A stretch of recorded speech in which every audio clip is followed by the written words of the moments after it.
जी students, हमारा next topic है three equations used to solve problems of motion. इसमें हमारे पास जो फर्स्ट इक्वेशन गिवन है वो क्या है, V F is equal V I plus A T. ये आपने तीनों इक्वेशंस अच्छी तरह याद रखनी है। जब पहली वाली बुक थी उसमें क्या होता था कि इसके ऊपर लॉन्ग क्वेश्चंस आते थे, मगर इन्होंने यहाँ पे वो डेरिवेशंस निकाल दी हैं।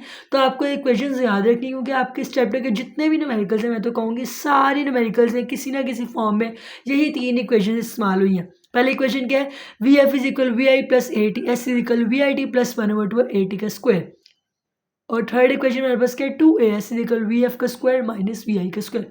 अब देखिए स्टूडेंट्स, अगर मैं आपको कहूँ कि आपने फ्री फॉल एक्सेलरेशन का जिक्र करना है, तो अगर कोई भी चीज़ आप हाइट से नीचे फेंकेंगे तो वो एक्सेलरेशन जो ए होती है उसको हम किससे रिप्लेस कर देंगे, ग्रेविटेशनल एक्सेलरेशन से।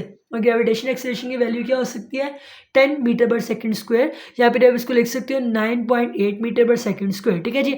जब भी कोई भी बॉडी वर्टिकली डाउनवर्ड आएगी ना स्ट्रेट लाइन में, तो आपका इस ग्रेविटेशनल एक्सेलरेशन क्या है, 10 मीटर पर सेकंड स्क्वायर। लेकिन अगर ये बॉडी जो है वो नीचे से ऊपर जाएगी, आप कह रहे हो वर्टिकली डाउनवर्ड अगर आएगी तो हमारे पास क्या होगी जी, 10 मीटर पर सेकंड स्क्वायर। लेकिन अगर नीचे से ऊपर इस तरह जाएगी, ऊपर आप कोई चीज़ ऊपर फेंक रहे हो, बॉल फेंक रहे हो, तो वो क्या होगा जी, माइनस आ जाएगा। ठीक है।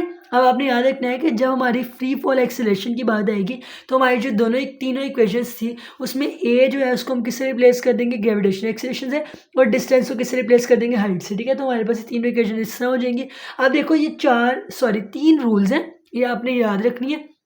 अगर कोई भी बॉडी हाइट से गिरेगी ना, ऊपर से नीचे आएगी, तो उसकी इनिशियल वेलोसिटी है वो क्या हो जाएगी, जीरो। ये आपकी बहुत इंपॉर्टेंट बातें हैं तीनों, ये सारे न्यूमेरिकल्स में यूज़ होंगी। ठीक है। अगर क्वांटिटीज जो डाउनवर्ड डायरेक्शन की है ना, आपने याद रखनी है, जब ऊपर से नीचे आएगा तो +10, नीचे से ऊपर जाएगा तो -10। ये देखें ना, the quantities in opposite direction will be negative. और जब फाइनल वेलोसिटी है वो जीरो हो जाएगी हाईएस्ट पॉइंट। आपने कोई भी ऑब्जेक्ट जब नीचे से ऊपर यानी वर्टिकली अपवर्ड फेंका है तो हाईएस्ट पॉइंट पे जाके आपकी वेलोसिटी फाइनल वेलोसिटी जीरो हो जाएगी। और जब कोई ऑब्जेक्ट ऊपर से नीचे आया है डाउनवर्ड डायरेक्शन में, तो आपकी इनिशियल वेलोसिटी क्या होगी, जीरो। स्टूडेंट्स, तमाम न्यूमेरिकल हमारे यूट्यूब चैनल तमजीद टीचिंग से अवेलेबल है, वहाँ से आप देख सकते हैं। Thank you.